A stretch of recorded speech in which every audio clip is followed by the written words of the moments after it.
नमस्कार, स्वागत है आप सभी का आपके अपने चैनल एस्ट्रोलॉजी लर्नर पर। आओ ज्योतिष सीखे की श्रृंखला में आजकल हम देख रहे हैं जो भी कमेंट्स हमारे पास में आती हैं, उन कमेंट्स में से कुछ जो प्रश्न हैं उन प्रश्नों के आधार पर उन जो जन्म कुंडली हैं उनका हम विश्लेषण कर रहे हैं, वो भी फ्री ऑफ कॉस्ट आप सभी को यहाँ पर मिल रही है। और यहाँ पर जो डेट ऑफ बर्थ वो देते हैं उसको ही हम कुंडली का नाम देते हैं, ताकि इसी की जो गोपनीयता है वह बनी रहे।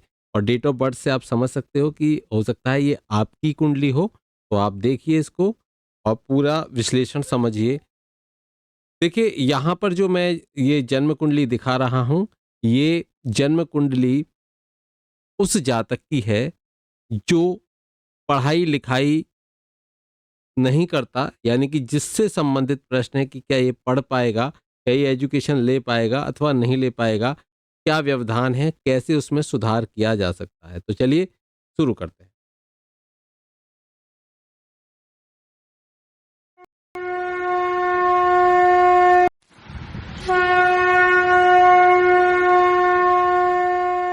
यहाँ आपको ये डिटेल दिख रही होंगी।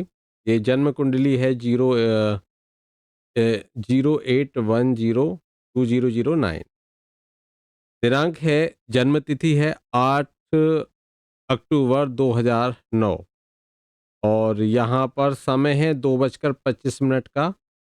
और वहीं स्थान जयपुर का है, पुरुष कुंडली है। यहाँ पर ये निम्न मांगलिक दोष भी दिखा रही है कुंडली। राशि इनकी वृषभ राशि निकलती है। और यहाँ पर हम देखें कि सूर्य की दशा में जन्म हुआ है इनका। चलिए आगे देख लेते हैं। ये चंद्र कुंडली हमें दिख रही है। चंद्र कुंडली का विश्लेषण करते हैं। देखिए, जब भी हम कभी एजुकेशन की बात करते हैं, जब भी हम कभी शिक्षा की बात करते हैं, तो विशेष रूप से हम क्या देखते हैं? हम देखते हैं कि जन्म पत्रिका में पंचम भाव की स्थिति क्या होगी। एजुकेशन का भाव पंचम भाव, और दूसरा भाव भी एजुकेशन का भाव होता है। तो विशेषकर जब शैक्षिक उपलब्धियों की चर्चा की जाए, तो चर्चा की जाएगी पंचम भाव की, चर्चा की जाएगी पंचम भाव के अधिपति की। साथ ही साथ हम चतुर्विशांश भी देखेंगे, उसकी लग्न भी देखेंगे, और शिक्षा के कारक ग्रह बुध को देखेंगे, और बुध से जो पंचम भाव का स्वामी होगा उसको देखेंगे। पंचम भाव को देख रहे, या पंचमी से युत, या पंचमी से दृष्ट, या पंचम भाव में कोई भी ग्रह बैठा हुआ है उनको भी देखेंगे, उनकी दशा आदि में कैसा फल होता है। तो बुध चंद्र इन सब से हम पंचम भाव को देखेंगे। साथ ही साथ बृहस्पति और शनि से हम जो लग्न या चंद्र से पंचम, पंचमेश, नवम, और इन पंचम स्थितियों को हम देखकर तब ये विश्लेषण करेंगे। तो सबसे पहले हमको क्या देखना होगा? पंचम भाव, पंचम भाव का कारक और पंचमेश, इनकी क्या स्थिति है इस कुंडली में। देखिए यहाँ पर अगर हम देखें चंद्र, तो इनकी राशि कौन सी हो जाती है? वृषभ राशि इनकी बनती है। वहीं हम देखें कि जो पंचम भाव है वह किसका भाव है। तो पंचम भाव है, किसका भाव है? पंचम, पंचम भाव है शिक्षा का, एजुकेशन का। और तीसरा भाव है वाणी का। दोनों के ही यहाँ पर जो अधिपति हैं वो पंचमेश हो जाते हैं, यहाँ बुध होते हैं। चंद्र कुंडली के आधार पर हम देख रहे हैं, अभी विश्लेषण कर रहे हैं। यहाँ पर कौन होते हैं? बुध होते हैं। तो क्या सूर्य साथ में बैठे हुए हैं, और इनकी क्या स्थिति है? शनि भी साथ में बैठे हुए हैं। तो सूर्य और शनि जहां पर एक साथ बैठेंगे उस भाव को ये खराब कर देते हैं। कहीं ना कहीं वहां पर विरोधाभास आपको देखने को मिलेगा। शिक्षा में कहीं ना कहीं मन में ये संशय उत्पन्न होना कि वह क्या पढ़े, डाइवर्ट जिसको हम कहते हैं, वो एजुकेशन की फील्ड में ऐसा व्यक्ति डाइवर्ट होने की स्थिति बन जाती है। अब यहाँ पर इस भाव के कारक कौन होते हैं? तो गुरु बृहस्पति इस भाव के कारक हो जाते हैं। ठीक है। वहीं बुध भी इस भाव के कारक कहे गए हैं, लेकिन गुरु बृहस्पति भी इस भाव के कारक होते हैं। और कारक का एक सूत्र है कि कारक कारक भाव का नाश करता है। तो कहीं ना कहीं अगर बुध को आप कारक यहाँ पर काउंट करोगे तो फिर वहां पर उनका ही भाव है, उनकी ही राशि है। सूर्य के साथ में सूर्य क्रूर ग्रह हैं, शनि क्रूर ग्रह हैं। इनसे बुध यानी कि जो पंचमेश हैं वह पीड़ित हो रहे हैं। बेशक वह पंचम भाव में बैठे हुए हैं, लेकिन वह पीड़ित हो रहे हैं। अब हम बात कर लेते हैं कि इनके ऊपर क्या इसके अलावा भी किसी और पापी ग्रह की दृष्टि है। तो देखिए यहाँ से राहु को हम देखते हैं, 1 2 3 4 5 6 7 8 9 राहु की क्रूर दृष्टि इस पंचम भाव पर यहाँ पड़ रही है। इस वजह से इस बालक की जो शिक्षा है उस शिक्षा में व्यवधान आना बिल्कुल निश्चित यहाँ से ये कुंडली हमें बता रही है। आगे और भी हम स्थितियां देख सकते हैं, क्या किसी और ग्रह की कोई ऐसी अशुभता। 1 2 3 4 5 देखिए राहु की पंचम दृष्टि चंद्र को पीड़ित कर रही है, जो कि राशिपति हैं चंद्रमा, उनको पीड़ित कर रही है और यह उस जातक के लग्न को भी देख रहे हैं राहु। तो राहु ने उस जातक के अंदर क्या दे दी है, क्रूरता दे दी है। साथ ही साथ यहाँ पर अगर हम देखें जो उसके कारक हैं, कारक कौन हो जाते हैं, गुरु बृहस्पति। अब गुरु बृहस्पति कहाँ बैठे हुए हैं, गुरु बृहस्पति बैठे हुए हैं यहाँ पर 10 नंबर लिखा हुआ है। इसका अर्थ है कि ये नीच हो चुके हैं। अब हम एक सूत्र और देखते हैं, क्या इनका नीच भंग हुआ या नहीं हुआ। तो चलिए देख लेते हैं। गुरु नीच कहाँ होते हैं, शनि की राशि में। उच्च कहाँ होते हैं, तो उच्च होते हैं चंद्रमा की राशि में। तो क्या ये एक दूसरे से केंद्र भाव में हैं, तो देखिए चंद्रमा कहाँ बैठे हुए, यहाँ बैठे हुए हैं। 4 नंबर में उच्च के होते हैं, कर्क राशि में उच्च के होते हैं और वहीं मकर राशि में नीच के होते हैं। शनि और चंद्रमा यदि एक दूसरे से पहले, चौथे, 7वें या फिर 10वें स्थान पर हों तो फिर नीच भंग हो जाएगा, ले अन्यथा नहीं होगा। अब यहाँ देखिए चंद्रमा यहाँ बैठे लेकिन ये तो पंचम में बैठे हैं, तो नीच भंग ये नहीं हुआ। तो ये यहाँ पर गुरु इस बालक के नीच हैं। लेकिन एक अच्छी स्थिति में यहाँ पर अभी बताना चाहूंगा, नीच तो हैं लेकिन अच्छी स्थिति क्या है, अच्छी स्थिति ये है कि ये गुरु वक्री हैं। ये गुरु कौन है, वक्री हैं।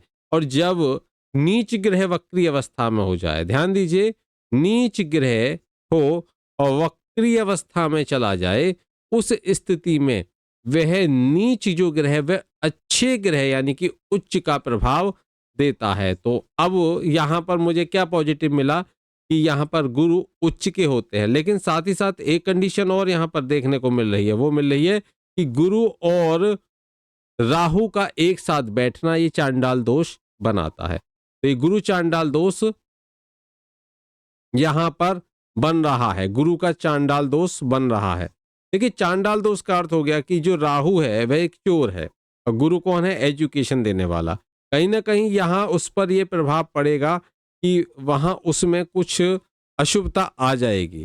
तो यहाँ यह स्थिति गुरु चांडाल दोष की बन जाती है। तो शिक्षा से ऐसा बालक जी चुराता है, कहीं ना कहीं पढ़ाई में उसका मन नहीं लगता, ये सभी स्थितियां उसके साथ में बनती हैं। ये हमने चंद्र कुंडली का विश्लेषण कर लिया है और चंद्र कुंडली के आधार पर हमें पंचम भाव पीड़ित दिखाई दे रहा है। साथ ही साथ मंगल भी यहाँ पर क्या हो रहे हैं, नीच अवस्था में केतु के साथ में बैठे हुए हैं यहाँ पर मंगल। तो ये अंगार का योग बना रहे हैं, अंगार का दोष कह सकते हैं हम इसको, ये अंगार का दोष ये यहाँ पर बना रहे हैं मंगल। चलिए अब हम बात कर लेते हैं अन्य चार्ट की। यहाँ पहले हम देख लेते हैं इनकी स्थिति को। यहाँ पर लग्न कर्क लग्न की जन्म पत्र का है, सूर्य कन्या में बैठे हुए हैं बुध के घर में, चंद्रमा वृषभ राशि में अपनी उच्च राशि में बैठे हुए हैं, मंगल कर्क में नीच अवस्था में बैठे हुए हैं और बहुत ही कमजोर है यहाँ पर मंगल, आप देखोगे डिग्री वाइज भी।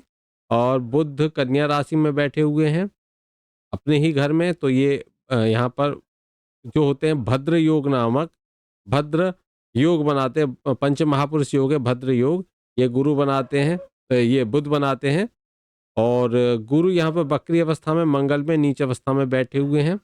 शुक्र सिंह राशि में सूर्य के घर में, सूर्य शत्रु है तो शुक्र शत्रु के घर में बैठे हुए हैं सूर्य के घर में, यहाँ में स्थिति मिल गई है। और राहु और केतु का आप देख लीजिए, इनको देखिए, राहु मकर राशि में, केतु कर्क राशि में बैठे हुए हैं। चलिए ये विश्लेषण कर लिया। अब यहाँ पर आगे और थोड़ा सा चलते हैं। यहाँ देखिए हम दो कुंडलियों का विश्लेषण यहाँ पर विशेष रूप से करेंगे। सबसे पहले तो लग्न कुंडली को, चंद्र कुंडली हमने देख ली है, लग्न कुंडली का और विश्लेषण करते हैं। लग्न कुंडली के आधार पर हम देखें पंचम भाव की स्थिति। यहाँ पर एक कर्क राशि बनती है और पंचमेश जो बनते हैं वे मंगल बनते हैं। मंगल किसके साथ में, केतु के साथ में।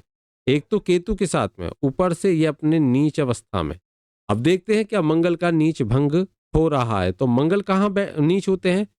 मंगल नीच होते हैं जो चंद्रमा के घर में, उच्च कहाँ होते हैं? शनि के घर में। तो क्या यहाँ पर मंगल का नीच भंग हो रहा है? तो मेरे हिसाब से नहीं हो रहा, क्योंकि देखिए चंद्रमा हमने अभी देखा था चंद्र कुंडली में कि चंद्रमा कहाँ बैठे हुए थे? ये चंद्रमा बैठे हुए हैं, यहाँ चंद्रमा बैठे हुए हैं और यहाँ शनि बैठे हुए हैं। तो 1 2 3 4, 4 नहीं है, तो यहाँ पर नीच भंग नहीं हो रहा। और इस आधार पर हम देखें तो इस बालक के एक मांगलिक दोष भी यहाँ पर बनता है। वहीं गुरु यहाँ पर सप्तम भाव में बैठे हुए हैं, राहु सप्तम भाव से गुरु देख रहे हैं और गुरु की नीच दृष्टि मंगल के ऊपर जा रही है। वहीं दूसरा हम देखते हैं कि राहु भी यहाँ पर बैठे हुए हैं, तो ये इनके सप्तम को भी पीड़ित कर रहे हैं, निश्चित है। तो ये बालक मांगलिक की स्थिति यहाँ पर बन रही है। सूर्य अच्छी स्थिति में बैठे हुए हैं, यहाँ पर तीसरे घर में पराक्रम देने का कार्य करेंगे। इस जातक को कहीं ना कहीं सरकार से आय का भी है जो स्रोत हैं वो बनाने की इनकी स्थिति बनती है, क्योंकि यहाँ पर जो सूर्य है वो तीसरे भाव में सबसे अच्छे माने जाते हैं, शुभ माने जाते हैं। वहीं अगर हम देखें अन्य स्थितियां, तो हमें स्पष्ट रूप से यहाँ पर यह दिख रहा है कि जो पंचमेश हैं वह यहाँ पर पीड़ित हैं। अब यहाँ पर हम एक स्थिति और देखते हैं कि ये राहु से भी जो पंचमेश हैं वह यहाँ पर लग्न में भी पीड़ित हो रहे हैं। तो राहु की पीड़ा यहाँ पर विशेष रूप से दिखाई दे रही है, राहु से संबंधित पीड़ा इनको हो रही है। तो मंगल, और वैसे मंगल का जो प्रभाव है वह राहु के, तो हमको क्या करना होगा इसके लिए मैं उपाय आगे बताऊंगा कि क्या उपाय कर सकते हो ताकि इस बालक की जो एजुकेशन है वो सही से हो सके, ये पढ़ाई में इसका मन लगे। तो ये मांगलिक है, मांगलिक की ये जन्म पत्रिका है और यहाँ बैठे हुए हैं नीच किसके घर में बैठे हुए हैं? चंद्रमा के घर में। तो चंद्रमा के घर में ये बैठे हुए हैं और यहाँ आकर ये नीच है। वहीं अगर हम चतुर्विशांश कुंडली को भी देखें तो इसके लग्न कौन होते हैं? लग्न अगर देखें तो यहाँ पर 1 नंबर राशि यानी कि मेष, मंगल का। अब देखिए मंगल की स्थिति पहुंचे तो पंचम भाव में है, अच्छी जगह पर यहाँ पहुंचे हुए हैं, लेकिन यहाँ पर ये राहु भी और केतु भी दोनों के साथ में यहाँ पर विराजित हो चुके हैं, लेकिन ये इनके अपने मित्र के घर में यहाँ पर ये विराजित हैं। अब देखिए और कोई स्थिति इनके ऊपर 1 2 3 4 5 6 7 8, अष्टम यहाँ पर वो हो गए। और यहाँ अगर हम देख पा रहे हैं तो यहाँ पर ये जो स्थिति है, यहाँ पर मंगल की स्थिति में सुधार हुआ है, लेकिन कहीं ना कहीं राहु से केतु से ये पीड़ित दिख रहे हैं। तो यहाँ पर हमको करना क्या होगा? मंगल से संबंधित यदि उपाय किया जाए तो विशेष रूप से इस जातक के जो जीवन है उसमें कहीं ना कहीं सफलता देखने को मिलेगी, एजुकेशन फील्ड में अच्छा कर सकेगा। लेकिन अभी उसका पढ़ाई में मन नहीं लगता है, ये निश्चित है, इसमें कोई दो राह नहीं है। क्योंकि वर्तमान में अगर हम देखें तो इस बालक के ऊपर 2022 से मंगल की ही मंगल की ही जो दशा है वह दशा चल रही है और मंगल की दशा 2028 तक इस बालक के ऊपर चलेगी। तो यहाँ पर हमको क्या करना होगा? इस समय वर्तमान समय में इन इसके ऊपर मंगल और शनि की जो दशा है आप देख रहे हो 2025 तक वह चल रही है। अब प्रारंभ हो चुकी, प्रारंभ हो जाएगी। अब तक गुरु और मंगल की दशा चल रही थी और यह स्थिति भी कहीं ना कहीं एजुकेशन के लिए अच्छी नहीं थी। मंगल और शनि की यह जो युति है, क्योंकि मंगल पंचम भाव में बैठे हुए हैं और जो शनि है शनि पंचम भाव में बैठे हुए मंगल के घर में, तो यह एक युति इनके लिए 2025 तक की अच्छी रहेगी, लेकिन अत्यधिक शुभ नहीं रहेगी। क्योंकि यहाँ कहीं ना कहीं शनि क्या करते हैं, शनि और मंगल का जो आपस में शत्रुता है और लेकिन दोनों ही पापी ग्रह हैं। इस स्थिति में इनको उपाय की चर्चा कर लेते हैं कि उपाय क्या करना चाहिए। हमने सभी कुंडलियों का विश्लेषण कर लिया, तो ऐसा नहीं है कि ये बालक आगे तरक्की नहीं करेगा, ये निश्चित रूप से आगे जीवन में सफल होगा, लेकिन कुछ उपाय आपको यहाँ पर करने होंगे। इनको उपाय क्या करने होंगे? यहाँ पर हम देखें तो इसका जो स्वामी है लग्न में बैठा हुआ है। बस थोड़ा सा एक बात का और ध्यान रखिए कि सर में चोट लगने का भय ऐसे जातक को होता है, ऐसे जातक को सिर में चोट लगने की संभावना रहती है। और इस समय काल में तो विशेष रूप से आपको सावधानी रखनी पड़ेगी कि आप कहीं भी भेजें, कहीं खेल कूद है या कहीं पर भी है तो ऐसे बालक को चोट सिर में, और वो भी सिर में लगने का भय अधिक होता है। रक्त संबंधित बीमारियां बालक को पीड़ित भी कर सकती हैं, तो उसका भी आप ध्यान रखें, खान पान का विशेष ध्यान रखें। और इनके लिए अगर हम उपाय के रूप में देखें तो इनको जो एक मध्यमा उंगली है, जो बीच की उंगली है, उसमें एक चांदी का छल्ला बनवाकर धारण करना चाहिए। साथ ही साथ भगवान हनुमान जी की आराधना करनी चाहिए, हनुमान चालीसा का पाठ करें ये।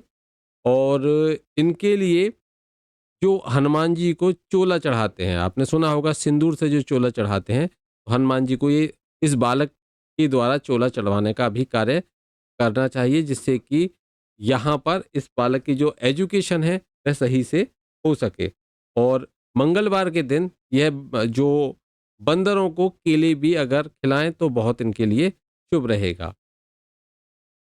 ये उपाय यदि ये करते हैं तो इनको निश्चित रूप से पढ़ाई में लाभ होगा। और जब भी बालक पढ़ने के लिए बैठे तो उसके माथे पर एक हल्दी का टीका अवश्य लगाएं, और पूर्व दिशा की तरफ मुख करके वह बालक पढ़ेगा तो निश्चित रूप से वह आगे भी जाएगा, सफल भी होगा, और उसका ये गुस्सा जो है वह भी शांत होना शुरू हो जाएगा। भगवान शिव आराधना करने से भी इस बालक को, क्योंकि यहाँ कर्क लग्न है, तो भगवान शिव की आराधना यदि ये करेंगे, भगवान शिव पर जो कच्चा दूध है वह चढ़ाएं, तो इनको निश्चित रूप से मानसिक रूप से जो अशांति है, जो क्रोध है, वह भी शांत होगा। आज के लिए इतना ही। आशा करता हूँ आपको ये टॉपिक समझ में आया होगा। फिर किसी अन्य कुंडली के साथ में, जन्म पत्रिका के साथ में हम उपस्थित होंगे। तब तक के लिए जय श्री कृष्ण।